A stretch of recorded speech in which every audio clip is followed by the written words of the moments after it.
Já tá lá ou não? Não, né? Agora tá. Agora estamos ao vivo. Dizem que quem sabe faz ao vivo, mas eu não sei não, viu? Pois é, gente. Então, vamos começar a conversar. Aí você pode fazer a sala de vídeo, transferir para a gente poder conversar sobre esse.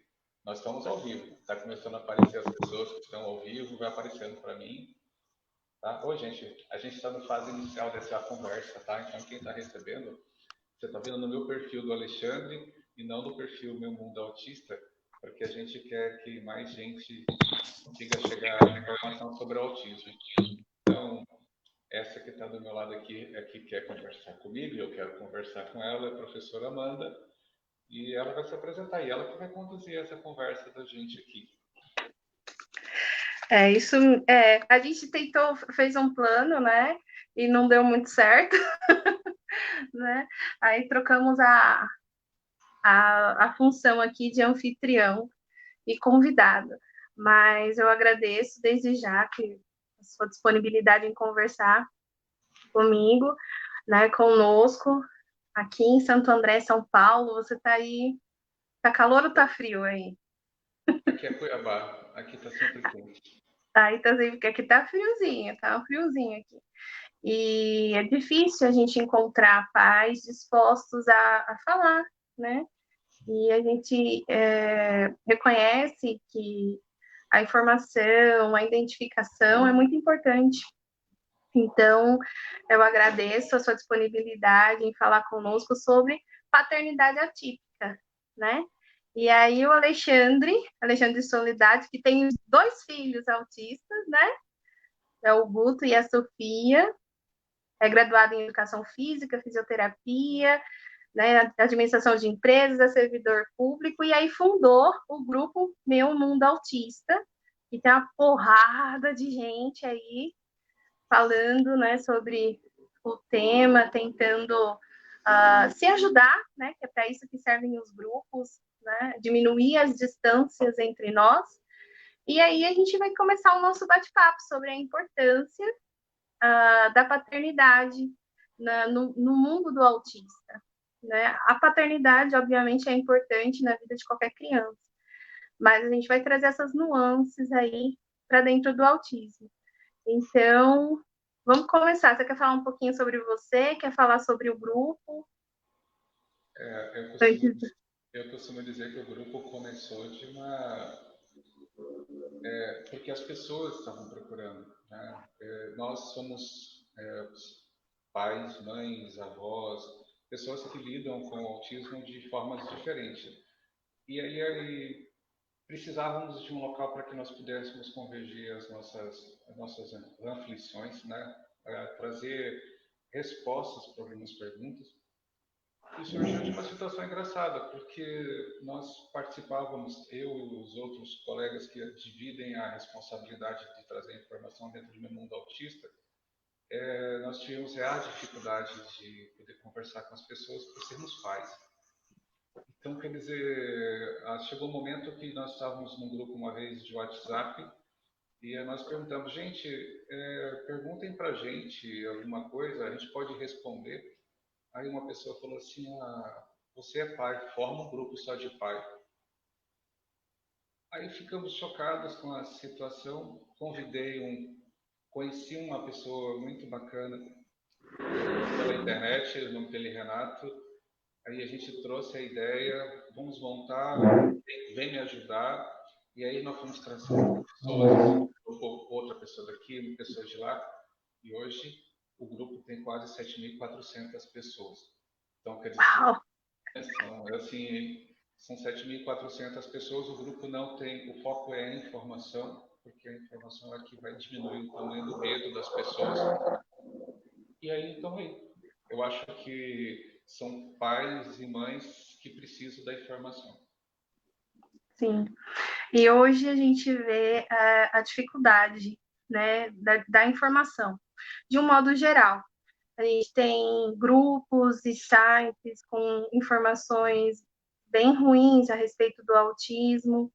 e a gente percebe esse movimento das pessoas tentando se informar, mas tendo essa barreira, essa dificuldade, e de um modo geral, eu imagino que para vocês pais seja ainda um pouco mais complicado, né? Justamente pelo que você já narrou aí, da relutância de alguns grupos.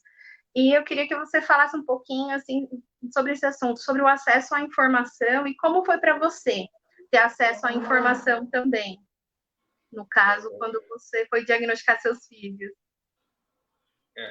Para começar, o autismo é difícil de fazer o diagnóstico, né? Sim. Se para que o profissional já tenha dificuldade, aquela pessoa que lida todo dia com os distúrbios, ele já tem dificuldade de fechar o diagnóstico, quiçá as pessoas comuns.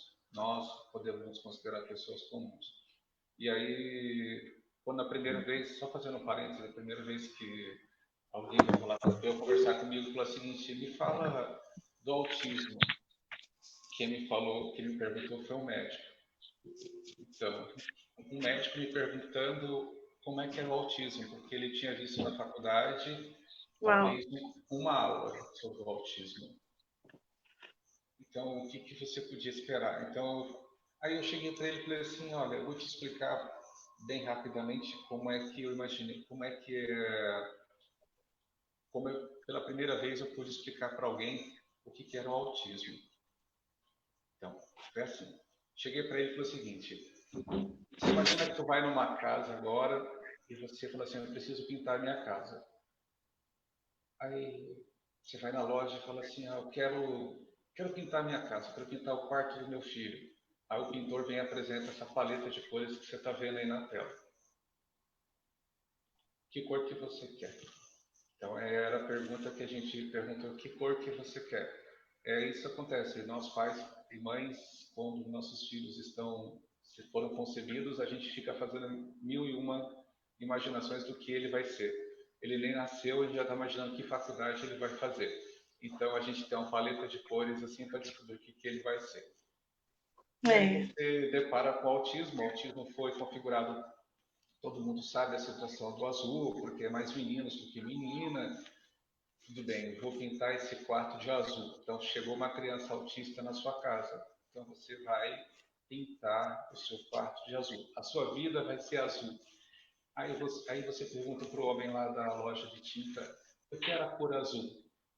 Aí ele vai falar assim para você: vou te mostrar para você que cor de azul. Essa é a grande primeira coisa que a gente apresenta para as pessoas sobre o autismo. O seu filho, dentro da matriz de azul que você está vendo aí, que azul que seu filho é, né? Que azul que ele é. Então ele pode ser um azul claro, ele pode ser um azul escuro, desde o Asperger até a criança que tem um autismo mais severo. Então eu falei o seguinte: como é que você chega para o médico e fala: doutor, que azul que é meu filho? Isso porque a gente não está falando das meninas, porque pode parecer o autismo ser a mesma coisa, mas o autismo nas mulheres também é uma outra paleta de cores à parte. Só para a Exato. gente conversar. E aí falou o seguinte: qual foi a dificuldade de acesso? As pessoas não sabiam falar sobre. Pois é. É bem complicado. Eu tô com um pouquinho de dificuldade de te ouvir agora. Ficou baixo. Será que melhorou agora? Melhorou.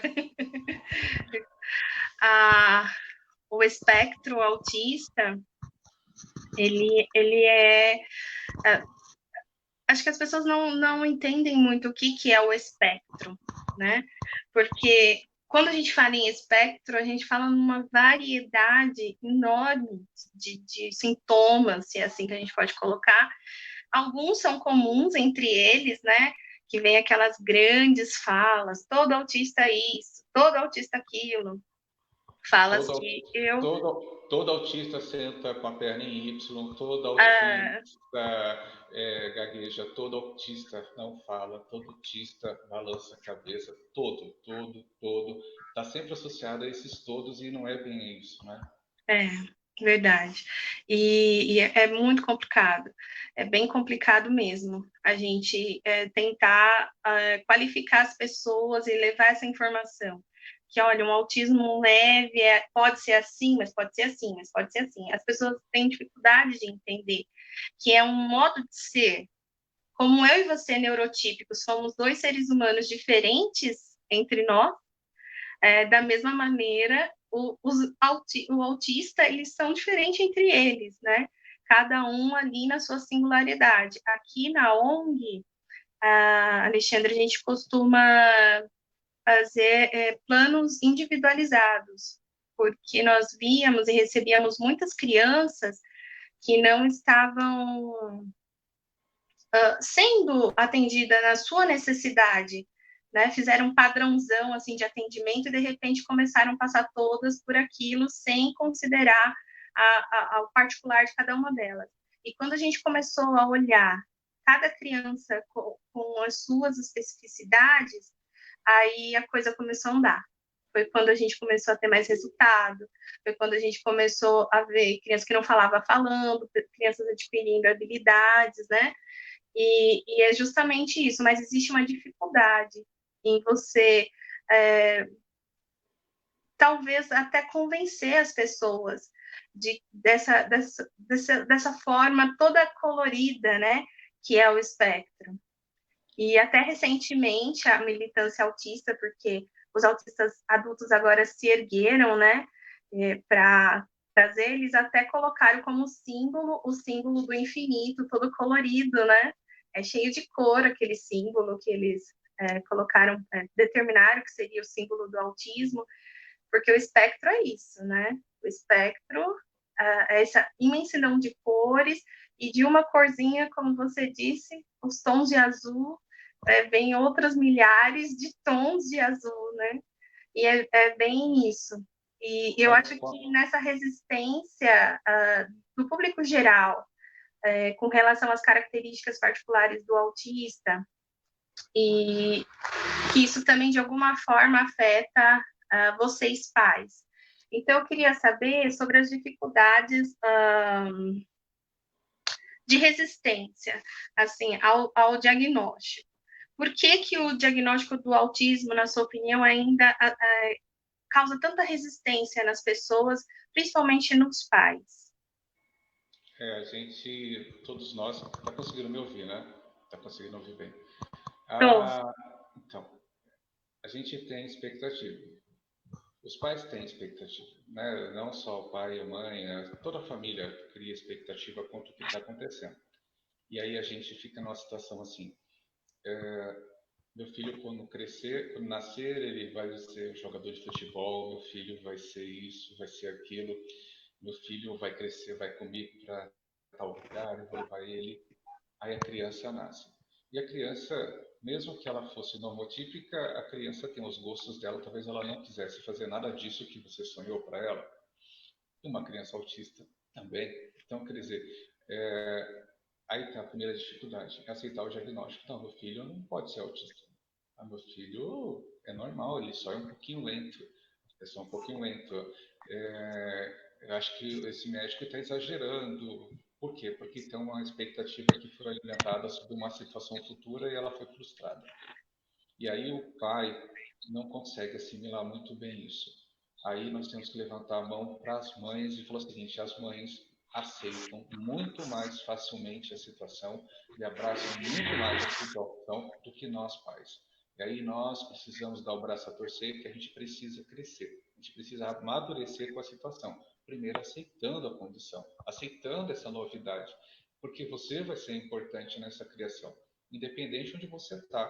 Se você está junto naquela família, naquele núcleo familiar, se você não mora naquele núcleo familiar, você também vai ser importante na criação dessa criança, porque são seus Sim. valores e você aceitar do jeito que ela é.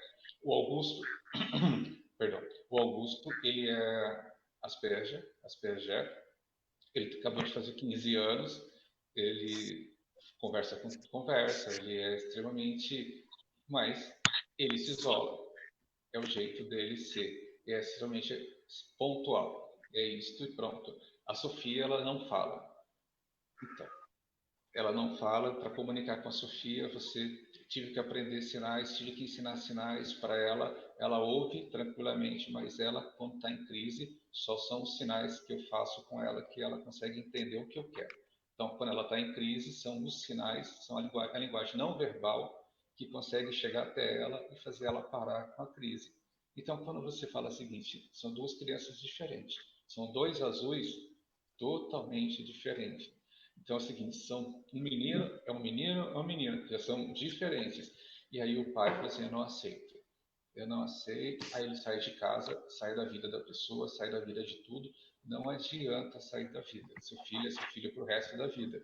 Então aceita, seu filho vai precisar de você e talvez você perto do seu filho. Todos nós. Todos nós pais ainda erramos bastante, todos. Aquele que está no autismo, todos aqueles pais erram bastante. Só que a gente tem que aprender com os nossos erros e falar assim, eu não vou errar mais isso de novo. Então eu preciso aprender com os erros, porque nosso filho precisa muito da gente. Você usou Libras com a Sofia? Não? Não. A Sofia a gente criou uma linguagem pessoal. Por mais que legal! Por mais que a gente possa falar assim, tudo bom, tudo bom com você, ou falar assim, bom dia em Libras, que eu tive que aprender alguns sinais, falar obrigado. Então a gente, por mais que a gente teve que aprender alguns sinais, e muita gente foi resistente ao Libras, porque não vamos insistir para ela falar. Não, a gente vai insistir para ela falar, só que nós vamos criar um canal. Então a Sofia, ela tem sinal. Por exemplo, quando eu faço assim, significa que eu preciso falar muito com ela. Então eu faço assim, ela sabe que eu preciso falar urgentemente com ela. Então quando ela está em crise, ela está chorando, desde pequena, ela estava lá, ela não escutava. Você falava, Sofia, para, ela não escutava. Mas naquele momento que ela vira para lá e vira para cá durante um momento de crise, ela me via com o dedo no nariz, ela colocava o dedo no nariz também e falava, e entendia que eu precisava falar com ela, aí ela parava a crise. Isso é incrível, né? Porque vocês criaram um código de linguagem, né? Personalizado para ela, no qual ela tem total compreensão, e é uma coisa de família ali. Vocês se organizaram para se comunicar com a Sofia, né? Eu ensinei a fono. Sofia tem uma fono, Ana Paula. A Ana Paula estava tendo dificuldade. Eu falei, Ana Paula, vou te ensinar uma língua que é o segredo meu e da Sofia para te ajudar a viver com a Sofia. Aí ensinei sinais para Ana Paula e Ana Paula, que maravilha. Aí ensinamos para todas as pessoas que conviviam com a Sofia os sinais secretos que tinha eu e a Sofia. E aí passou a Sofia a interagir melhor, principalmente no momento da crise, ela já buscava o sinal que estava querendo falar com ela. É muito interessante. Isso é viver no espectro. É quando a gente começa a criar mecanismos para que essas crianças, jovens, adolescentes, a gente fala criança, gente, porque a gente convive mais com criança autista, né? Mas a verdade é que nós temos que nos adaptar a eles, e não eles a nós. Eu fico bastante incomodada com algumas práticas assim terapêuticas, Alexandre, que leva a gente a dizer, não, o comportamento do neurotípico é o certo e ele tem que fazer isso. E você fez justamente o contrário, né? Além de estimular a fala, vocês puderam aí criar toda um código, né? Uma situação muito bacana. A questão da resistência do diagnóstico, como você bem descreveu, é assustador, existe expectativa, existe aqueles sonhos todos projetados na vida de um filho, né? E também existe a desinformação, como a gente começou falando da dificuldade, né? Da informação. Você tem 2 filhos autistas, 2 filhos diferentes entre si, em graus de autismo diferentes. E em algum momento você olhou assim para eles e falou, não, isso aqui não vai dar certo. Acho que a gente se estressa, a gente se sobrecarrega, é uma situação complicada. mas no sentido de frustrar a sua expectativa. Hoje, você olhando para os seus filhos, você tem essa preocupação com a sua expectativa ou isso acabou? Meus avós falavam que eu nunca vi meus avós discutindo, mas eles discutiam dentro do quarto com a porta fechada. E a gente nunca viu eles discutindo. Então, passamos a vida inteira achando que eles nunca discutiram. Sim. Qual é o pai que, ao fechar a porta do seu quarto, não chora, não fica preocupado e não fica pensando no futuro? Isso todos nós fazemos. Por mais esses pais que vivem o autismo. Tenho aqui dentro do grupo do meu mundo autista vários pais, além dos outros que não estão com a gente, que realmente abraçam a causa. E aqui eu tenho um colega, o Cláudio, que é uma pessoa fantástica, o Thiago, que fala assim: a gente sofre com autismo, mas na frente deles a gente mostra que a gente está com coragem. Porque, por exemplo, já tive dificuldade de entrar em lactário, fraudário, porque alguém falou para mim que aquele local era para mulher e não para homem. Eu falei, mas minha filha precisa usar o banheiro. Ela é autista, precisa usar o banheiro. Aqui não pode entrar homem, aqui só entra mulher. Eu falei assim, não tem nada a ver, esse aqui é um local para trocar de roupa. Não é um local exclusivo para essa pessoa, não. E aí eu tive que entrar no banheiro masculino com minha filha, para ela poder usar o banheiro masculino do shopping, porque ninguém estava preparado para entender que também um homem pode estar com a filha. Então, mas por que que a mulher não levou a filha? Não, eu tenho o direito de levar a minha filha onde eu quiser. Então, quer dizer, os locais não estão preparados, a informação não chega a essas pessoas. Então, a gente acaba passando por esses constrangimentos e constrange a criança. Você imagina você entrar num banheiro masculino com uma criança de 5, 6 anos de idade, para que ela entrasse no banheiro. Imagina o que as pessoas podem pensar de você levando uma menina para dentro do banheiro, para que ela Sim. pudesse ir ao banheiro, porque alguém não queria chamar a segurança do shopping para eu não entrar no lactário, no fraudário, no fraudário. Então, quer dizer, foi todas essas motivações que fizeram eu falar o seguinte: vamos fazer o seguinte, vamos jogar informação. Vamos jogar informação para as pessoas, porque se chegar informação às pessoas, chegar uma informação tratada, eu tenho quase certeza que vai diminuir essa situação. Lá na frente, meu filho, minha filha, quando eu não estiver mais com eles e de repente eles precisarem, talvez lá na frente, por causa desse trabalho de formiga que eu estou fazendo aqui, meus filhos sofram menos. É verdade. É uma questão, assim, também que perpassa um pouco a esfera das discussões sobre o autismo em si. Porque nós estamos falando de uma sociedade também machista. Porque da mesma maneira que você foi impedido, outro pai também teria sido impedido. Eu penso. Você falou dessa sensação, né, do constrangimento da criança. Eu lembro uma vez que aconteceu comigo. Eu era pequenininha, saí com meu pai, precisei usar o banheiro e ele teve que entrar também no masculino. E eu fiquei muito assustada de ver o banheiro masculino, porque, gente, não é como o feminino. Em geral, é sujo, tem outros homens. E eu fiquei super assustada. Eu lembro de que eu tive essa reação. E a gente está sempre, constantemente falando sobre essas questões que são mais profundas. Quando a gente fala de autismo, por exemplo, aqui nós estamos trazendo a discussão das questões raciais no autismo. Por que tem menos autistas negros do que autistas brancos? De repente, a gente começou a fazer essas questões, né? Nos questionarmos. E aí a gente foi ver que era pelo acesso ao diagnóstico, pela dificuldade de acesso ao diagnóstico. A dificuldade do acesso do diagnóstico levou a gente a falar sobre questão econômica. E aí a parte econômica foi puxando, foi puxando. A gente falar de paternidade autista, atípica, nós vamos ter que falar do feminismo, nós vamos ter que falar de machismo, nós vamos ter que falar de toda uma estrutura social que passa por esse desdenho da figura do pai. De repente, o pai não é importante tanto quanto a mãe. A gente começa a ter essas coisas, esses comportamentos na sociedade. Você identifica isso? Tipo, eu identifico assim, tudo que é postado de ajuda para o mundo, o universo autista, tem mais relação com a mãe do que com o pai. temos mais grupos de mães do que grupos de pais.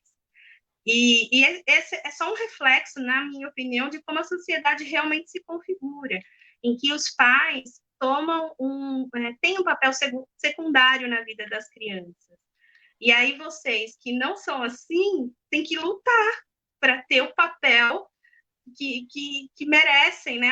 A visibilidade que merecem. Mas você acha que pessoas, pais, como você, são a minoria ainda aqui? Aqui eu digo no mundo, assim, no universo. Olha, a primeira coisa, eu ainda erro bastante com meus filhos, né? Então, eu estou longe de ser um modelo de perfeição, mas a gente tenta fazer o possível para poder corrigir. Eu aceito muitas das correções, assim, que vêm para ajudar. Então, primeira coisa, não existe um modelo perfeito, nem de pai nem de mãe. Que agora a gente não pode deixar de perceber que realmente é sobre as mães que fica o jugo. Se a gente pudesse falar assim, de forma dura, é sobre ela, porque o pai, quando descobre que tem uma situação difícil na vida, ele vai embora. É justamente com a mulher que vai ficar a criança. Então, por isso que a gente consegue ver e entender porque tem tantos grupos de mulheres, porque tem tantos grupos assim. E também a gente consegue entender por que muitas mães têm temor de conversar com os pais nos grupos de autista. Porque existe aquelas situações que já estão enraizadas, que aconteceram com elas, e elas têm maior temor de conversar com esses pais. Pais como, não vou falar como eu, pais como muitos que eu conheço, que são ótimos pais, eles acabam realmente ficando à margem de toda essa conversa. Por quê? Porque tem toda essa história por trás. Então, mas nós, pais, precisamos dar o exemplo. Acho que ficamos muito felizes mesmo quando o Marcos Mion tornou público a situação dele, tornou pública a vida dele e ele assumiu, ele falando de pai, eu sou um pai que preciso tomar conta do meu filho e tomar conta de todos os meus filhos. Então, como pai, assim, eu vou falar para vocês, eu não gosto de alguns estereótipos que algumas pessoas criaram e as mães usam. Usam muito a expressão, o meu autista. Eu fico muito chateado, fica parecendo uma raça. O meu autista gosta de água, o meu autista gosta de bolacha. Eu acho isso muito ruim para a situação do autismo. O meu filho tal, fulano, a minha filha tal. Então, parar de colocar essa situação porque você está tratando mal o seu filho. Então, quer dizer o seguinte, por que está fazendo isso? Eu não sei por que está fazendo isso. A gente precisa mudar essa concepção. O meu anjo azul. Pois é, seu anjo é azul. Então, já que o seu anjo tem asa, deixa ele voar, deixa ele fazer as coisas. E é isso, do lado paterno é muito fácil. Para nós pais é muito fácil falar assim: deixa o guri se virar um pouquinho, deixa ele fazer um pouco, deixa ele chorar. Então, nós homens temos essa facilidade. Fica parecendo que para nós é fácil. Não, não é. É que para nós é fácil falar, deixa chorar um pouco, deixa espernear um pouco, porque toda criança chora. O autista chora. Toda criança faz birra, o autista faz birra. Então aí nós temos a dificuldade das pessoas, pais e mães, separar o que é do autismo, o que é de uma criança, uma criança. Então quer dizer assim, toda criança faz isso. Não é porque ela é autista que ela faz isso. Ela faz isso porque ela é criança. Porque ela percebeu que você faz o jogo dela. Toda vez que ela chora, você faz o que ela quer. Toda vez que ela faz birra, você, homem, faz o que ele quer. Então, quer dizer, nós, pais, temos essa convicção que precisamos ser pais melhores. Como é que é ser pais melhores? Educando, chamando atenção, sendo pai, né? Repetindo, isso independente se você mora na família ou não. Se você pega seu filho uma vez a cada 30 dias, esse dia que você pega a cada 30 dias, faça um dia de excelência. Entendeu? Agora, se você vive todos os dias com a criança, tenha paciência. Ela vai te perguntar a mesma coisa 600 vezes. Ela vai fazer você assistir o The Cardigans umas 600 vezes. Ela vai colocar a Dora Aventureira umas 15 vezes. Você vai decorar todas as canções da Xuxa. Então, como qualquer criança faria. Só que o autista gosta muito mais. É bem isso. A paternidade, ela precisa ser mais discutida na sociedade como um todo, né? Você vê que a própria criação de vocês, homens, não é uma criação que promove o comportamento paterno. Por exemplo, se um menininho pega uma bonequinha, nossa, misericórdia, meu Deus, vai virar gay, aquela coisa, né, que a gente vê hoje, né? E aí a gente vê já a criação da menininha, não. A menina, ela já é propensa à maternidade, ela tem a boneca, ela é propensa a alguns cuidados, né? Querendo ou não, é uma discussão e um problema enraizado na sociedade, que a nossa é patriarcal. E essa questão do pai ser o provedor, ele sai de casa e a mãe cuida das crianças, cuida da casa. Isso é um comportamento que gerou uma certa visão de mundo em nós, que a gente vai só reproduzindo, né? Então, o pai é aquele que está mais distante, o pai passa não sei quantas horas longe, mas a mãe está lá. Só que hoje nós temos vários homens se posicionando para que essa visão não seja mais uma visão dominante, que a paternidade está aí, que as tarefas são divididas, o trabalho tem que ser dividido, enfim, até questão de carinho. Eu vejo um pouco assim pelos pais que eu atendo aqui. Não posso mentir para você, eu tenho muito mais mães que trazem nas terapias, que acompanham todo o processo do que pai. Só que eu tenho alguns pais, e esses pais, gente, é assim, pau para toda a obra, é muito legal de ver. Não são todos, são poucos, são, mas e disso que a gente tem que começar a falar, da positividade das coisas, o quanto é importante um pai acompanhar o processo terapêutico, ter uma conversa, enfim, participar, né? Participar daquilo. Lógico que eu tenho todos esses casos de pai que abandonou quando soube que era autista. A gente tem isso. Muitas mães relatam isso. Ó, eu peguei o laudo, fulano virou para mim e falou, ó, é problema seu, se vira. Acontece, acontece. Mas não é a visão, não é, como que eu posso dizer, não é a verdade absoluta sobre a paternidade. Muitos estão aí, estão participando, estão se esforçando para fazer um bom trabalho. É perfeito? Não é perfeito, como a maternidade não é perfeita. Você acabou de falar pontos que as mães realmente propagam entre si. E a partir do momento que a gente vê mães falando meu autista, meu anjo azul, meu isso, meu aquilo outro, automaticamente é reproduzido na sociedade. Aí a professora vai falar, olha, o meu aluno autista, daqui a pouco ela está falando, meu autista, olha, sabe o meu autista que eu tenho na sala de aula? Então, ele não faz isso, ele não faz aquilo, ou ele faz. E aí você começa a ter a reprodução de falas erradas, né? Que são realmente são classificatórias, são categóricas, criam um estereótipo, né? Que não é bem-vindo, não é legal. Eu tive uma experiência numa escola do Augusto, que eu estava esperando ele para sair da escola e uma mãe falou o seguinte, eu queria saber quem que é o aluno especial que está convivendo com minha filha. Uau. Pois é. Aí eu falei assim, eu sou provavelmente o pai do aluno especial que convive com a sua filha. Aí ela ficou assustada. Aí eu falei assim, não se preocupa, não é a primeira vez que eu escuto essas coisas. Não me ofende não, tá bom?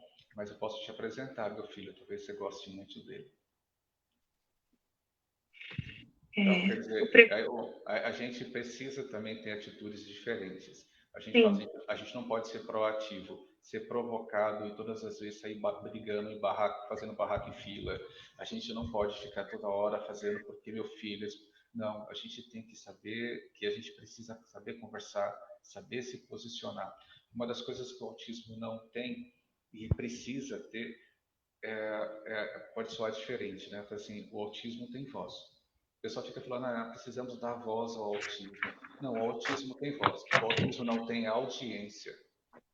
Voz todo mundo tem. A gente não tem audiência. Não chega até as pessoas. Até eu queria até comentar com você, até brinquei esses dias, falei assim, o autismo é estranho porque ele necessita de terapias, de acompanhamentos diversos, mas primeiro precisa em casa.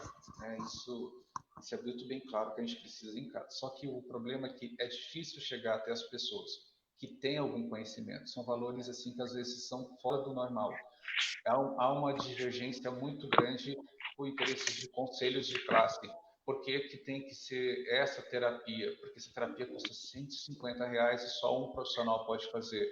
Mas pode ser feita por um outro, pode ser feita aba, que é um pouco mais em conta. Mas por que que não chega o aba até as pessoas? Então, a gente, quando fala disso, a gente fala do financeiro. Por que que eu estou falando em financeiro? Muitas famílias realmente, quando o pai sai de casa, vai embora o financeiro. E aí entra toda aquela situação da mãe lutar para poder conseguir o mínimo que é o BPC. E é toda uma luta para ter esse benefício continuado. Tem que se provar, ela tem que largar o emprego, ela abdica. Então, quer dizer, nós pais temos que observar essa situação e perceber o quanto elas abdicam também. Não é uma vez ou não foram duas vezes que eu fui numa terapia e só tinha eu de pai lá. Não foi uma vez só. Várias vezes eu era o único pai que estava lá. Então, por quê? Porque eu consigo estar lá por uma organização e por ter entrado com procedimentos, inclusive administrativos, para poder acompanhar meus filhos nesse momento importante. Não é todo mundo que consegue. Mas é aquela história. Exato. Quando a criança volta da terapia em casa, como é que foi a terapia? O que que falaram lá? Você se interessar pelo que está acontecendo. Ter interesse não tem nada a ver mais com você não poder sair do trabalho. Então, você, pai, precisa ter interesse, porque está tão difícil arrumar. Esse acesso de terapias que eu marquei aí, mediante o financeiro, a gente precisa conseguir chegar.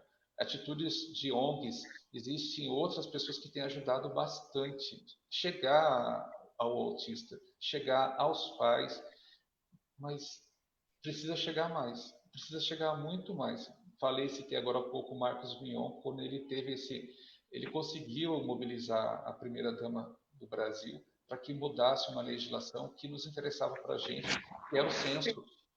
Então, por exemplo, o autismo, volta àquela história, o autismo tem voz, não tinha audiência, passou a ter audiência quando uma pessoa tão importante quanto o Marcos Mion tomou a causa e falou o seguinte, olha, eu vou vender a causa. E passou a ter audiência. Tendo audiência, se fez necessário colocar no censo o autismo. Então, quer dizer, tudo isso está entrelaçado. A gente precisa mudar muita coisa. E quem tem que fazer isso? Todos nós. E uma das coisas que o pai não pode fazer é simplesmente ficar esperando de bonito. Nossa, muito legal sua fala. Você tocou em pontos bem interessantes. A gente tem pais, né, como você, que vem e participa das terapias, aí você tem aqueles mais interessados que não podem estar, mas que estão ali dando uma força, né, e também tem essa questão da responsabilidade financeira com terapias e com sustento e tudo mais. São questões que eu acredito que traga ansiedade para o pai, muitas vezes depressão, porque a gente fala disso muito na mãe, né? Quando as mães estão mais adoecidas aqui, mais agitadas, mas eu imagino como que fica a cabeça de alguém que tem tanta responsabilidade pela vida de outro ser humano e essa responsabilidade de prover as coisas. Então, os pais precisam de um local. Cada vez mais, nessa nossa conversa, eu vejo isso mais nítido, que eles precisam de um local de apoio, um local seguro para falar, para chegar em uma pessoa, em outro pai, como você, e falar, olha, Alexandre, eu estou passando por tal e tal problema financeiro, você já passou por isso? E ter aquela troca, ter aquele respaldo, né? Porque ajuda a gente, parece que não, mas ajuda. Ajuda, às vezes a pessoa está longe, mas uma palavra amiga, um conselho que dá, né? Já muda, já faz toda a diferença.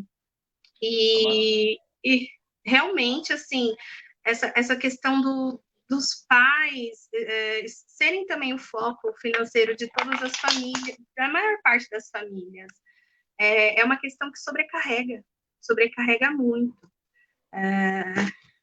Eu acho que deveria ter mais grupos de pais, mais grupos de apoio, mais grupos de WhatsApp, no Facebook, redes sociais, falando sobre paternidade atípica e tocando nesses assuntos assim que são tão são categóricos, né? Estão ali presentes na nossa vida.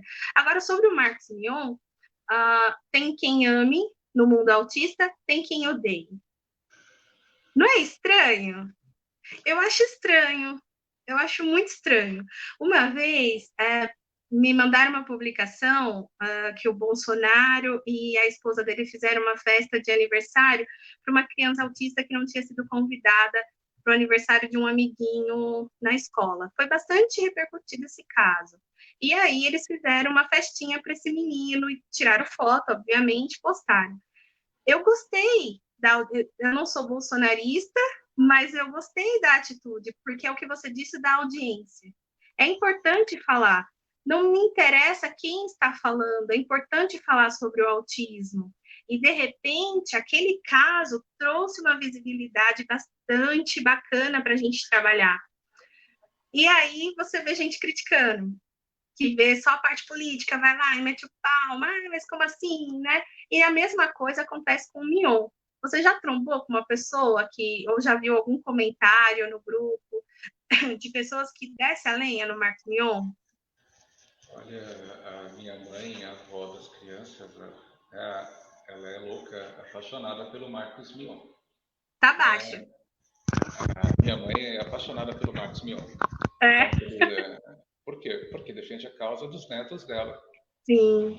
Entendeu? Então, vai ter gente que vai falar dele, vai ter gente que vai, mas ele está fazendo, fazendo do jeito dele, fazendo. É como de repente você parar e sentar e ficar tecendo somente críticas aos trabalhos que as pessoas fazem. Nós temos grupos de comunidades autistas que, se você pegar e acompanhar, boa parte do tempo são as mesmas perguntas. Então, quer dizer, na verdade, ele está ali só centralizando pessoas. Ele não tem um objetivo, ele só fica centralizando as pessoas. Então, isso é uma crítica que eu faço também ao excesso de comunidades autistas, porque não centraliza o que você quer. Então, você dissemina muita coisa e aí não vai para canto, só concentra. A gente precisa também de comunidades que se posicionem. Não adianta muita coisa a gente juntar as pessoas e não ter um posicionamento. A gente precisa. As associações de autismo têm que se posicionar. Se posicionar não é tomar partidarismo político. Ela tem que se posicionar pró-autismo. E aí, muitas vezes, a gente pega as comunidades ficam falando mais, comunidades, blogs, YouTube, ficam falando mais de si do que do autismo. Uma das coisas que a gente trabalha bastante no meu mundo autismo é proibido a autopromoção. Qualquer tipo de autopromoção, as pessoas não podem ter acesso ao grupo Meu Mundo Autista, porque nós temos um grupo que é extremamente fragilizado, que está ali, e uma pessoa fica se autopromovendo, dizendo que o seu trabalho é muito bom. Você está falando do autismo ou está falando de você? Então, aí o Marcos Mion sofre disso, porque muita gente não sabe se ele está falando do autismo ou ele está falando dele, se promovendo. Particularmente, eu não entro nessa esteira dessa discussão. Eu acho que eu prefiro olhar que ele tem feito muita coisa bacana pelo autismo. Ponto. Aí, em off, eu posso falar o seguinte: não gosto disso, não gosto daquilo. Mas como Alexandre, formador de opinião sobre o autismo, continua, Marcos, continua fazendo isso. Concordo com você. Vamos falar de um assunto agora que é tiro, porrada e bomba, como eu costumo falar, que é a capacitação profissional. É um problema, como você mesmo relatou do médico, né, que te perguntou, meu Deus do céu! Cada dia mais a gente escuta mais histórias muito parecidas com a sua. De profissionais que não entendem autismo, que simplesmente fala que a mãe está indo numa onda de moda, de muita. Já ouviu essa? Eu já ouvi aqui. O profissional falou assim para a mamãe: você quer porque agora autismo é modinha. É modinha, então você quer. E nós vemos assim famílias destruídas pela fala de muitos profissionais. Então, o resumo da ópera aqui no Brasil hoje é um cenário profissional desqualificado para o autismo em tudo. Se você for passar um autista na emergência de um hospital, você vai ter problema, por exemplo, que aquele profissional às vezes não sabe como abordar, não sabe como tirar um sangue, não sabe aplicar uma medicação, fica totalmente perdido, né? E se você procura, por exemplo, um neurologista, um psiquiatra, às vezes um psicólogo, você também toma essas aí como você tomou.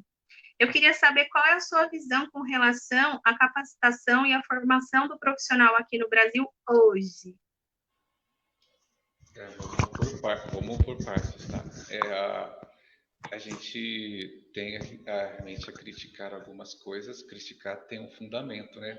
Então não é simplesmente abrir a boca e falar mal. Realmente não é a formação básica deles, não tem falando sobre o autismo.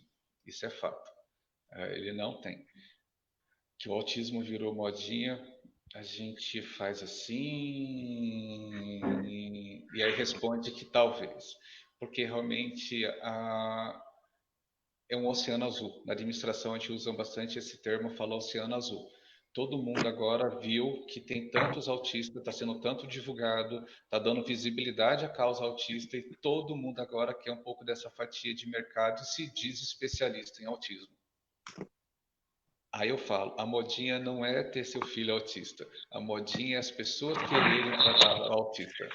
Então, nós estamos com problemas seríssimos de profissionais que enxergam isso como um nicho financeiro, não tenham Exato. temor de falar isso, e aí não conseguem trabalhar com autista, não conseguem nem separar o que é um TDAH, que o TDAH já é uma história que já está tão assim falada, a dislexia está tão explicada, eles não conseguem fechar o diagnóstico. O autismo é muito novinho e as pessoas já se dizem especialistas do autismo.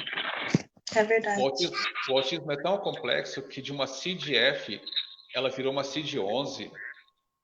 Quer dizer, ela ganhou uma classificação própria para eles, de tão complexo que é o autismo, para alguém simplesmente falar que eu sou especialista em autismo.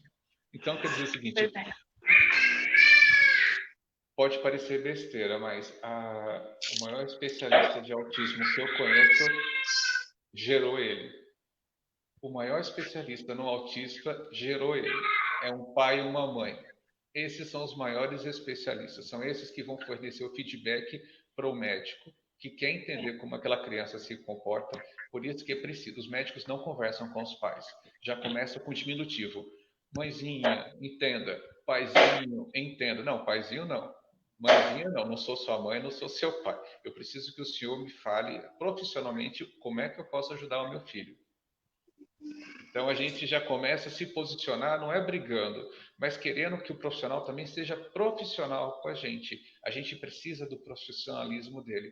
O que meu filho precisa? Seu filho, ele tem. Aí começam os termos difíceis, que a gente no grupo, no meu mundo autista, eu peço para que todas as postagens não tenham aqueles termos complexos. Dislalia, ecolalia. Não usem esses termos, porque nós temos um público que não entende tão fácil como outros entendem. Então a gente precisa falar. Ele repete toda hora. Aí, entre parênteses, a gente Sim, coloca o que é. Então, quer dizer, para que a sim, pessoa legal. aprenda. Porque se você ficar falando só termos difíceis, é o que está acontecendo. A criança, a mãe e o pai leva a criança numa consulta médica e volta de lá com mais confusão do que foi. Porque chega lá, é tanto termo complexo que a pessoa vai para casa desesperada, achando que o seu filho vai para a vida inteira precisar de medicamento, fora aqueles médicos que ainda deixam a gente com a impressão que nosso filho vive aquele tempo do Gardenal, que tudo era Gardenal. Então, todas as crianças tomam Gardenal. Não é assim que funciona. Então, a gente precisa pedir para que os profissionais, todo profissional que vai trabalhar com criança autista, ele possa pelo menos ser profissional. Eu não entendo direito do seu caso, eu vou pesquisar, preciso da sua ajuda para a gente fechar o diagnóstico. Foi assim que aconteceu com o Augusto. Nós tínhamos o nosso médico, o médico que nos atendeu, um cara super direto, super pontual. Ele falou: é autismo, mas nós precisamos fechar o diagnóstico. Mandamos para uma psicóloga. A psicóloga falou o seguinte: eu vou fazer um teste que ele não é validado no Brasil, mas eu preciso que o maior número de pessoas possíveis responda a esse questionário. Nós entregamos para todo mundo que tinha contato com Augusto. E aí saiu o resultado dizendo que Augusto realmente confirmava o que o médico havia dito. Por quê? Porque a gente esteve conversando o tempo inteiro com a psicóloga, o tempo inteiro com o médico, com as pessoas, e querendo deles o profissionalismo. Ela trouxe o profissionalismo dela. Quando nós fomos falar com os terapeutas, com os professores, é a mesma coisa. Professor, eu preciso que você seja profissional. Eu preciso que você converse com meu filho, sabendo que ele é teu aluno. Não, ele não é o autista. Ele é seu aluno que precisa de uma educação diferenciada dos outros. Nem Exato. diferenciada, ele precisa de um tempo diferente dos outros. Essa questão profissional pega muito. Eu gosto bastante de falar sobre estrelas do autismo, né? Estou constantemente falando disso, mesmo porque aqui a gente tem uma ONG, o Instituto Episteme, Alexandre, ele funciona a valor social. Nós tentamos implementar várias vezes vagas gratuitas também. Algumas pessoas até conseguiram, mas não foi possível, sem ajuda nenhuma, a gente continuar com as vagas gratuitas. Mas aqui a gente aplica o ABA, aplica o protocolo precoce de Denver. Somos um dos poucos locais que atendem os bebês, né? A gente atende bebezinho até menor de 2 aninhos, mas sabemos que as escalas mesmo de diagnóstico e de acompanhamento considera a criança a partir dos 24 meses, né? E aí, neste valor social e fazendo um bom trabalho, que a gente divulga nas redes sociais, que a gente tem Instagram, tem Facebook, isso trouxe um público para a gente. E não foi um público carente a princípio, foi um público que não tinha resultado nas terapias que estavam. Isso em grandes clínicas aqui da cidade. Então, a criança estava 1, 2, 3 anos fazendo terapia naquele local, fazendo as intervenções e simplesmente não tinha resultado, não tinha melhora. Quando a gente ia verificar, ia pedir para esses locais relatório, escalas. Você aplicou a aba? Cadê o ABLES? Cadê o VIBMAP da criança? Cadê o AFOS? Não vinha. Aí depois a gente teve um outro público, que foram mais os bebezinhos, que a gente viu, de crianças que o médico descartava assim na hora, não é autista. Quando vinha para cá e a gente avaliava, fazia avaliação neuropsicológica, aplicava escalas, até mesmo essas que a sua psicóloga aplicou, que não são validadas aqui, a gente via que a criança estava dentro do espectro. Ou seja, o médico categoricamente afirmar que a criança não é autista, principalmente o autista leve. As pessoas acham que a grande dificuldade de diagnóstico está no moderado e severo, e não é, gente. A dificuldade de se diagnosticar autismo é o leve. Quanto mais leve, mais difícil vai ser o diagnóstico. Por isso que as pessoas, o profissional, ele tem que estar muito por dentro de todas as variáveis das cores do espectro, de todas as variáveis, porque não existe isso. Todo autista não olha no olho. O meu sobrinho é autista. Ele tem agora, vai fazer 3 aninhos, 2 anos e 8 meses. Se você chegar aqui, ele vai falar com você, falar do jeito dele, né? Porque ele ainda não é verbal. Mas ele vai te olhar nos olhos, ele socializa bem, ele brinca, e ele tá dentro do espectro, né? Vai fazer 3 aninhos, não fala, tem bastante flipping, enfim, tudo, né? Mas não podemos generalizar. E aqui a gente passou por cada situação, não é diferente. Parece que no Brasil inteiro esses erros de diagnóstico. Nós temos neurologista que coloca um autismo leve, como a síndrome de Asperger, F84.4, se eu não me engano. Agora eu esqueci o CID, me fugiu aqui da memória. Mas, por definição, a síndrome de Asperger não pode ter deficiência intelectual. Isso é uma coisa muito básica. Qualquer cursinho sobre autismo fala para você. E aí você traz crianças para cá cujo os prontuários estão dessa maneira. F84, né, a síndrome de Asperger, associada à deficiência intelectual. E aí?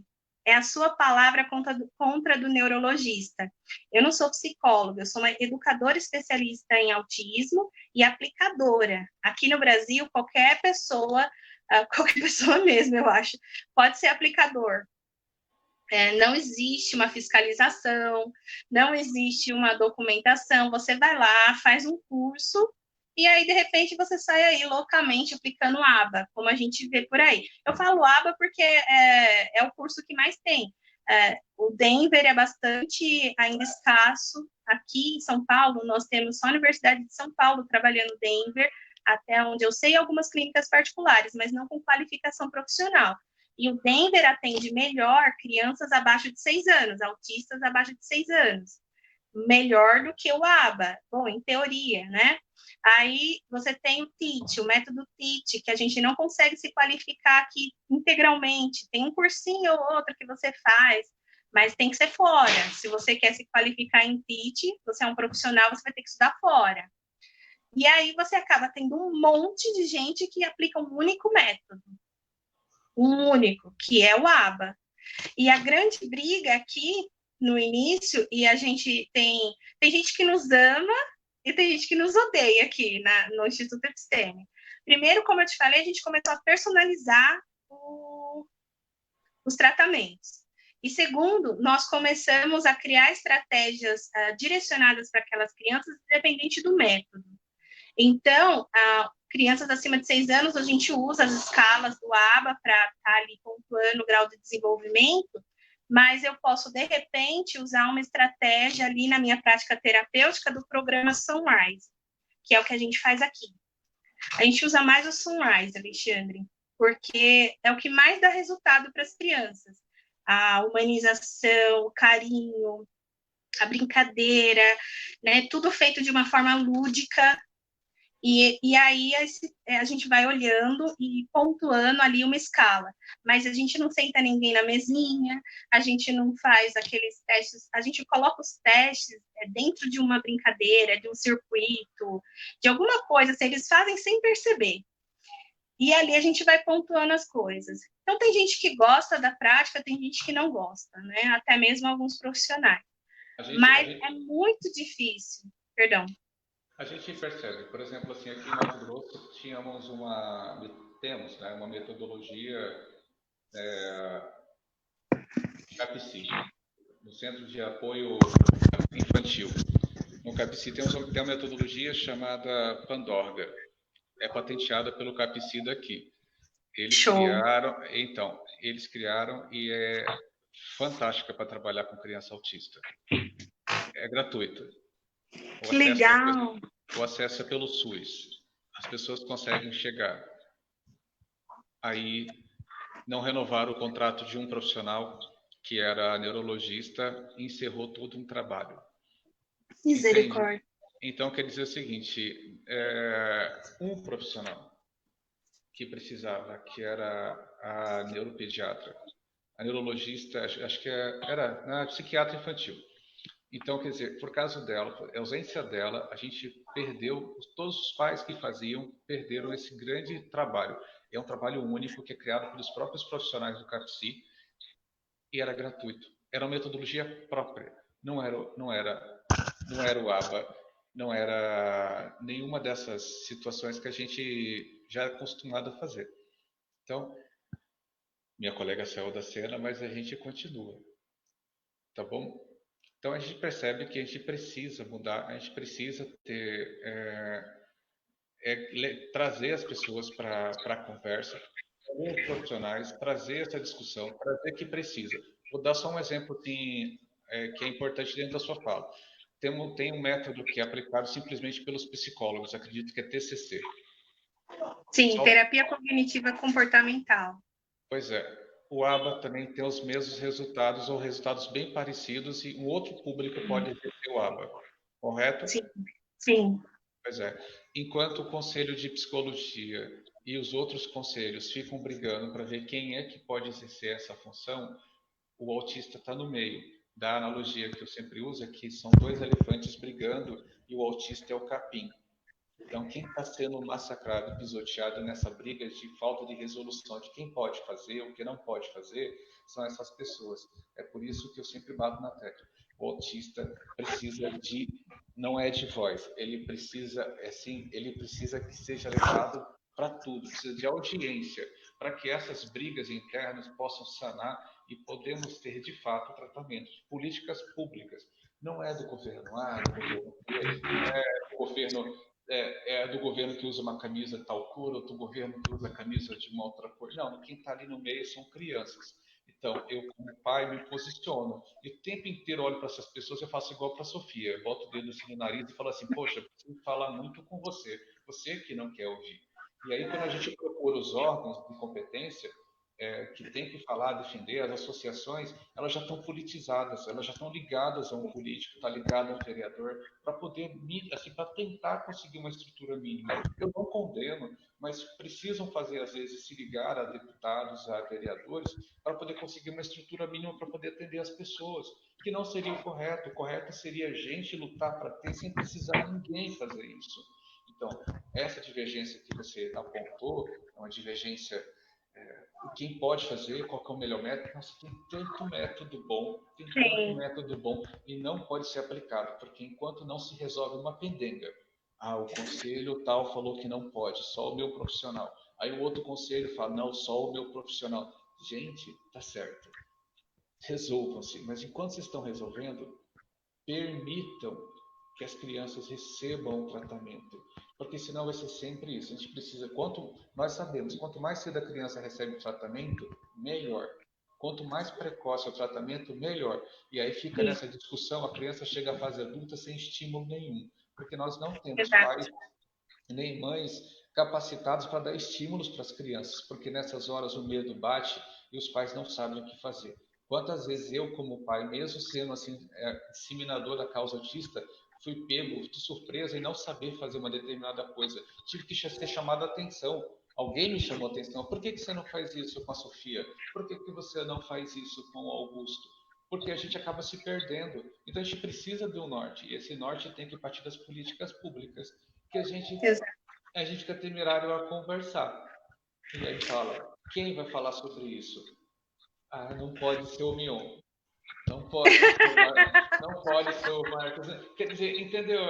Todos os assuntos que a gente conversou até agora, a gente percebe que tem uma interligação e você fala o seguinte, vamos parar de falar do autismo, né, desse jeito e vamos tratar de fato o autismo como merece ser tratado, porque Exato. o autismo é muito engraçado. As pessoas querem saber do autismo é de onde ele veio. É, É, é para se, evitar que se, tenha se, outros.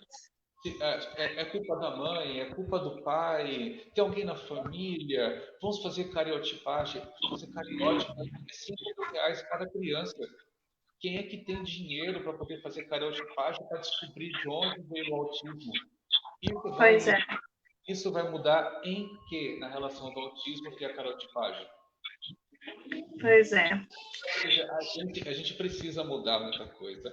Essa conversa que nós estamos tendo talvez vai reverberar em muita gente. Eu falar quem que é aquele pai doido que falou tal coisa, né? Que falou tal coisa para Amanda. Quem que é essa tal de Amanda? E quem é você? A gente precisa de você. Queríamos que você fale Exato. mais. Para de chamar seu filho de anjinho azul. Para. Seu filho tem nome. Chama ele pelo nome. Ele precisa de uma identidade. Ele precisa ter um nome. Ele não é o meu autista. Ele é seu filho. Então vamos parar. O autismo só vai virar uma coisa que as pessoas tenham respeito quando a gente começar a ter respeito pelo autismo. Exatamente. Aqui, bom, eu tentei fazer o máximo que pude sozinha, sabe, Alexandre? A ONG, a sede da ONG é na minha casa. Era, né? Porque a gente está de mudança, nós vamos mudar, conseguimos um lugarzinho. Meus pais tinham uns cômodos aqui. Eu comecei a ONG alfabetizando os meus alunos autistas. Eu sempre dei aula para Fundamental 2 e médio, ensino médio. Eu nunca tinha trabalhado com os pequenininhos. E você via crianças autistas chegando ao 9º ano sem ler e escrever. Então, eu trazia aqui para casa, usava o método de alfabetização montessoriano, que eles se adaptavam melhor, e aí os resultados vinham. E assim começou a ONG, que daí começou a chegar mais gente, a chegar mais gente, a chegar mais gente. E aí meus pais cederam 4 cômodos da casa, e aí, de repente, em um ano, eu fiz todo esse movimento aqui na periferia de Santo André, de 6 alunos, a gente passou para 60. Fechamos o ano de 2019 com 60. E como que a gente foi buscar ajuda? Obviamente, fomos buscar ajuda pública, falando com o vereador, falando com o prefeito, falando com não sei quem. E eu notei que as pessoas não estavam preparadas para ouvir o que eu tinha para falar sobre autismo, tratamento, intervenção e inclusão escolar. E aí, de repente, eu me via numa posição muito ruim de ter que pedir ajuda para uma pessoa que não sabia nada do que eu estava falando. E também não dava importância, porque não conhecia, o autismo não tinha batido na porta dele. E aí a ONG inteira, a ONG toda, os pais, funcionários, nós estamos na disputa das eleições municipais por conta de visibilidade. Se vamos ganhar, não sei. Não sei, não é para isso que nós estamos trabalhando. Mas nós estamos nos levantando de alguma maneira, porque ninguém entendia esses pais, ninguém entendia as pessoas que trabalham na ONG. Até hoje eu não sei como essa ONG funciona, porque é um milagre atrás do outro, principalmente nas questões financeiras.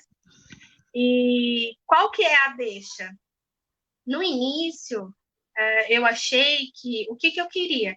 A gente vai conseguir mais visibilidade, vai conseguir apoio para a ONG, vai conseguir a ONG, porque eu estava pensando que nos meus em ampliar esse projeto que a gente faz e faz bem feito, né? Não é falsa modéstia nem autopromoção, mas a gente faz um trabalho bonitinho, atendendo aqui as crianças da cidade, e aí de repente, estudando mais essa coisa de eleição, de políticas públicas, de possibilidades, eu me deparei com a chance de fazer o que eu faço na ONG nas escolas de Santo André, que são mantidas pela Prefeitura de Santo André. E aí a gente mudou o nosso foco de luta. Das 60 crianças nossas, agora a gente quer lutar por todas que estão dentro da escola pública. Porque se a gente conseguir levar o ambiente terapêutico para a escola, e aqui, Alexandre, é engraçado, porque o layout da escola é bem lúdico, é bonito. As escolas foram feitas, tem parquinho, tem grama, tem areia, é bonitinho, sabe? O layout permite que a gente leve terapia ocupacional, terapia de integração sensorial, que a gente leve estratégias de ensino baseada no TEACH, né, que é o ensino estruturado, até mesmo o próprio ABA. E aí a gente criou uma outra visão, dentro da visão que a gente já tinha, de possibilidades, né? No início a gente não sabia que isso era possível, mas acabou que está sendo. Então, o que a gente está tentando é lutar por todos que estão aqui. Aqui na cidade de Santo André, tem 44 mil autistas. É muito autista. É uma cidade bem grande, né? E o ano passado, muitos convênios conseguiram tirar os autistas do convênio. Eles foram retirados dos convênios. Então, nós temos um montante de crianças sem intervenção aqui, que não conseguem intervenção. Então, a gente está criando bem isso que você está falando, que não uma ONG que fique presa a uma ideia política ou a um vereador, mas levar essa nossa estrutura para o SUS, porque isso é justiça social. ONG não é justiça social, gente. ONG é um band-aid numa hemorragia. Justiça social é a gente criar esses projetos todos a partir do público, a partir do SUS, para que todos possam ter acesso. Isso que é justiça social, assim, no meu ver. Mas estamos aí, é difícil, viu? Amanda, só um instante. Sim, isso tudo que você falou é uma tremenda verdade. Eu fico muito feliz de ouvir que parte de você, de uma ONG, entender que tem que sair desse mundo pequeno e ir para fora, né? Eu preciso atender mais gente, né? Só uma coisa que você até me pediu, né? É, na interação com o Facebook, que aparece aqui na tela, a Leta Tadeu, eu sei que você está fazendo psicologia, parente nosso lá de São Paulo. De repente você conhece a ONG aí, tá, Leta Tadeu? Obrigado pela sua participação. Gosto muito. As pessoas que estão conversando com a gente. Ai, eu não consigo ver. Tá, a patroa, ela tá dando feedback para mim a respeito de como é que tá o áudio. Minha mãe apareceu por aqui. Ah, Gisele, Gisele Bignardi. Gisele, é justamente isso aqui, ó, que a gente falou. Ainda mais, esse aqui é só o autismo. Tem várias cores. Imagina se o autista tem associação de outras comorbidades, se tem outras situações. O autismo com TDAH, autismo com déficit de atenção. Imagina como é difícil você falar que um autista é igual ao outro, que as pessoas muitas vezes fazem. Ah, o meu vizinho que é um autista não é assim. Mostra só para ele essa paleta de cores e você já vai ver quanto o autista é diferente. É A diferente. Gisele é autista. Então, Gisele, você é única. Então, você pode ter certeza que a sua cor é bem diferente. Então, aqui, Rita Fiore, obrigado por você estar aqui acompanhando no perfil. Todos vocês que vão acabar assistindo, compartilha depois, porque essa conversa que parecia que ia ser só rapidinha, se estendeu, e aí a gente fala o seguinte, não tem voz. O autismo não, assim, tem voz? Tem voz. Tem aqui um pai falando, tem uma profissional do outro lado falando, temos voz. Temos audiência? É preciso que chegue nas pessoas que têm poder de decisão, porque só Sim, assim que a gente vai poder, de repente, mudar alguma coisa. E a última coisa exato. assim, que eu gostaria até de tocar com você, que eu acho importante, isso foi um pedido dos nossos facilitadores, dentro do meu mundo autista, a gente tem uma decisão colegiada sobre muita coisa. Renato, Cláudio, todas as pessoas que estão ligadas ao meu mundo autista têm o poder de sugerir as coisas, a gente é bem tranquilo. Então, uma coisa importante, é um pedido do Cláudio. Cláudio, eu sei que você vai ouvir isso depois. A política pública precisa cuidar da família, não é cuidar simplesmente do autista. Exato. A gente precisa urgentemente de situações de autocuidado. A gente percebe nos grupos que a gente acompanha, nas comunidades autistas, a quantidade de gente que está à beira da loucura, sofrendo. Agora, com a situação da pandemia, ainda mais, já tinham dificuldade de acesso ao BPC, agora não tem direito. A maioria das famílias são que hoje, em alguns estados, na Bahia, por exemplo, a maioria das mulheres é a chefe de família. Então, existe alguns estados que essa situação está mudando, onde que a mulher passa a ser a chefe de família, está sobrecaindo sobre elas uma demanda tremenda e elas precisam cuidar-se. Elas precisam. Não adianta se esforçar ao máximo para cuidar do seu filho autista se você, de repente, não se cuida.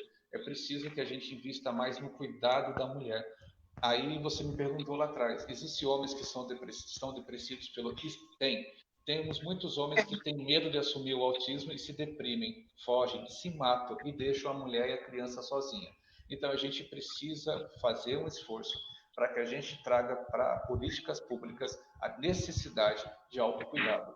A política pública não pode ser simplesmente o ABA, a política pública não pode ser só o TCC, ela não pode ser o método X, o método Y. A política pública precisa cuidar da família, precisa cuidar dessa mãe, precisa cuidar desse pai, precisa cuidar de todo mundo em volta, porque ela volta para casa toda ele ou ela, depois da terapia, volta para casa dizendo que seu filho falou A, alguém em casa vai falar, só falou A? O que é um A? Não fez nada. Então, quer dizer, ela volta para casa e ao invés de ela voltar alegre por causa de uma palavra nova que o filho aprendeu, ela se desmotiva, ela desiste, ela não leva a criança, porque não é a realidade de todo mundo. A grande parte dos pais e mães tem que pegar 2, 3 ônibus para poder levar o filho para terapia. Não é a realidade do Brasil que você consiga do lado no seu bairro um local para atendimento qualificado para a criança. Então, precisa. Os locais de atendimento têm que ser multidisciplinar. tem que ter gente cuidando dessa mãe. Enquanto a criança está fazendo a terapia, o pai e a mãe têm que estar fazendo a terapia também, porque ele é a peça mais importante nisso. É mais importante do que o médico. O pai e a mãe é a peça mais importante no tratamento de qualquer uma dessas situações.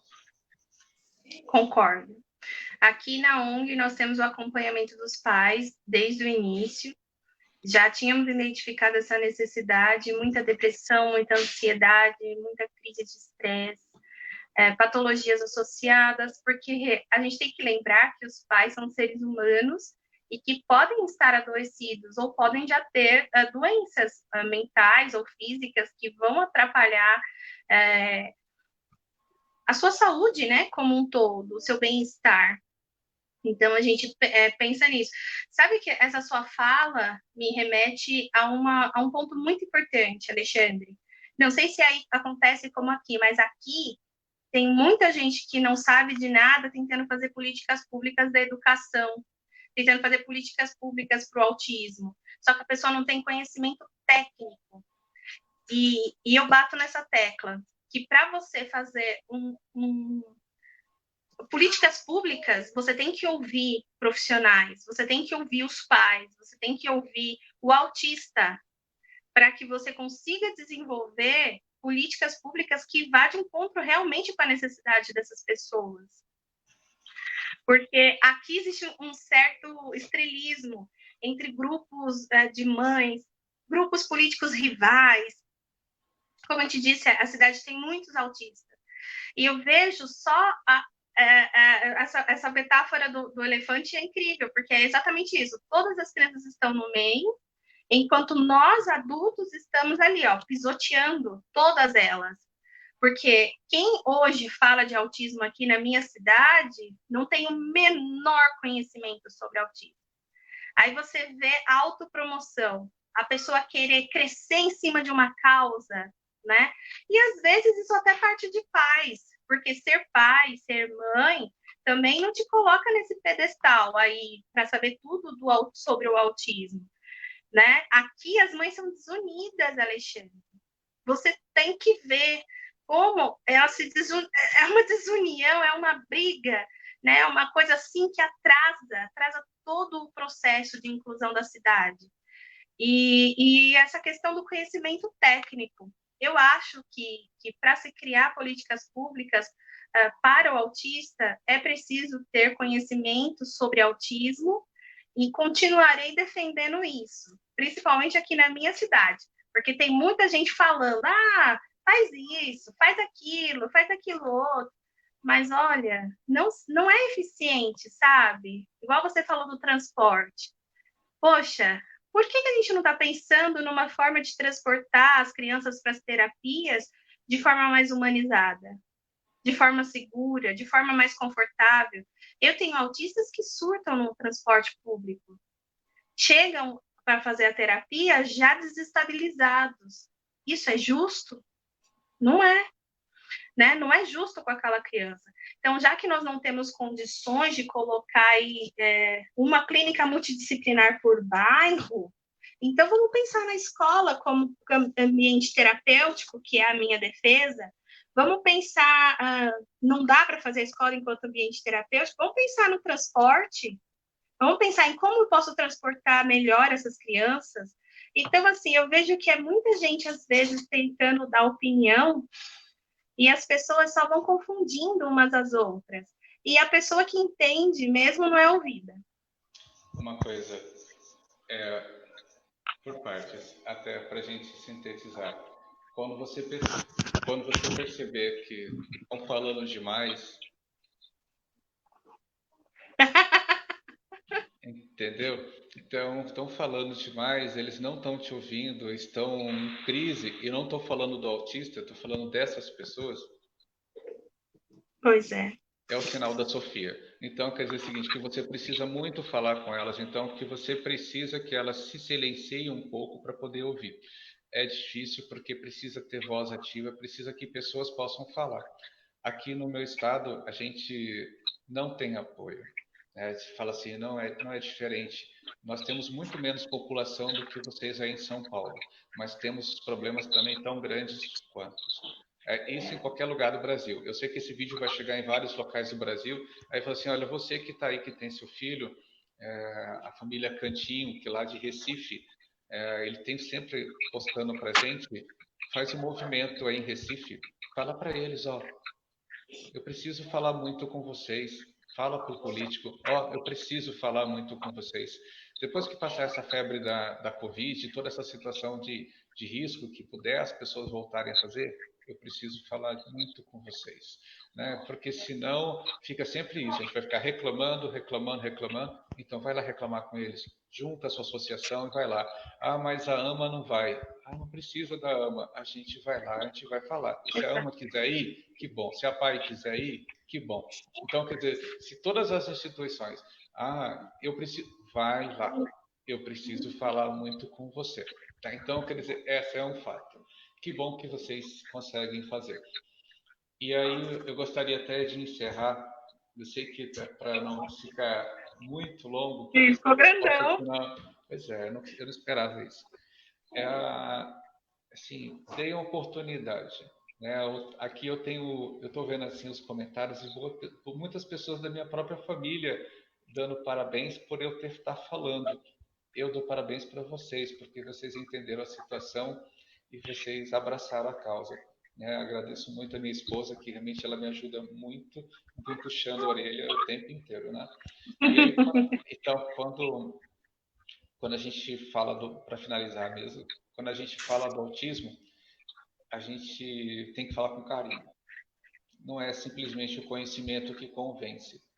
Exato. O conhecimento pode convencer por um determinado ponto, mas se você fala de verdade o que você está sentindo, olhando nos olhos das pessoas e fala o seguinte, olha, precisa mudar. E se não mudar, a gente muda com você, porque eu não vou desistir. Eu sou pai, eu sou mãe, eu sou parente de uma pessoa, de um autista, e eu vou lutar por ele até o final. Não É isso adianta, mesmo. não é o barraco que resolve as coisas, tá? Não é fazendo barraco, não é a gritaria, não é nada disso. Isso resolve momentaneamente. O que resolve para a criança ter acesso a, de fato, não é uma carteirinha dizendo que ela é autista. O que resolve não é um crachá dizendo que ela é autista. É o fato de você chegar e falar assim, meu filho tem preferencial porque ele é autista, tudo bem? Tudo bem. Pode pegar aqui o preferencial. Eu não precisaria de um crachá para dizer que meu filho é autista. A sociedade já entenderia que ele merece uma condição especial. Não precisa Exato. de crachá. Vejo todo mundo preocupado. Quando vai sair a carteira do autista? Carteira do autista? Tudo bem, vai ajudar vocês em muita coisa. No transporte público, no acesso a, de repente, a um cinema especial. Vai ter acesso para vocês, porque as pessoas precisam do documento. Mas se a sociedade for sensibilizada de forma correta, a gente não precisaria... qual é o pai que vai mentir dizendo que o seu filho tem autismo? Que nem Exato. eu fui uma vez num parque aquático, e nesse parque aquático eu levei meus filhos, que eles adoram água. Eu falei assim, meus filhos têm autismo. Aí eles olharam para mim e falaram assim, pai, seja bem-vindo, seus filhos têm cortesia, eles não precisam pagar. Aí, mas não precisa de carteirinha para provar? Não. Qual é o pai que vai mentir que o seu filho tem autismo? Então, essa é a esperança que eu tenho, que outros locais como esse parque aquático tenham outras pessoas tenham a mesma visão desse parque aquático, de não precisar de carteirinha, saber que aquela criança é especial e ela não precisa de um rótulo, ela não precisa ser chamada de meu autista, né? Então, eu tenho certeza que tem vários autistas que estão assistindo a nossa live aqui, e eu tenho certeza que eles não gostam de ser chamados de ao autista da sala. Tenho Sim. certeza que eles não gostam. Então, queria dizer com todo respeito. Amanda, eu queria te agradecer. Eu que Agradecer agradeço. por dar essa visibilidade. Agradeço ao Tiago, que é do Autismo Vitrine. O Tiago tem uma menina linda e ele, por causa dela, ele montou um grupo, uma comunidade, Autismo Cor-de-Rosa. Sim. É um pai apaixonado pela filha dele. Ele montou um grupo para falar sobre o autismo feminino. Aí eu falei assim, cara, você ama demais essa menina, né? Então eu queria dizer o seguinte, obrigado, Thiago, por ter me Foi indicado ele a que banda para apresentou a conversar. gente. Pois é, o Thiago é uma pessoa maravilhosa, né? o Cláudio, a Michelle, que trabalham comigo dentro do meu mundo autismo, todo mundo trabalha de forma voluntária. E queria agradecer uma pessoa de forma especial, além da minha família, a Carolina Couto. Queria te agradecer, Carolina, do grupo Autismo Um Amor Maior. Foi ela que me trouxe para essa bagunça organizada de ser um pai ativista, de ser um pai que levanta a causa. Então, a Carolina, muito obrigado, Carolina, por você, toda a equipe, Bianca, Michele, que me trouxeram assim, não, pai, eu preciso de um pai aqui que seja assim perturbador. Encontraram. Eu que te agradeço, foi muito bom. Nossa, eu estou muito feliz com a nossa conversa, espero aí que muita gente ainda assista. Agradeço a todo mundo que assistiu. Como é que é? Obrigada? Muito obrigado. Muito obrigada. Muito obrigada mesmo. Nossa, estou encantada com o nosso papo, espero que ajude muita gente e que muita gente se levante aí para lutar com a gente. Muito obrigadão, Alexandre, valeu. Vocês que assistiram a gente, Obrigada. Vou assistir depois. Então, gente, até a próxima, tá? Obrigado, tchau, até tchau. a próxima. Tchau.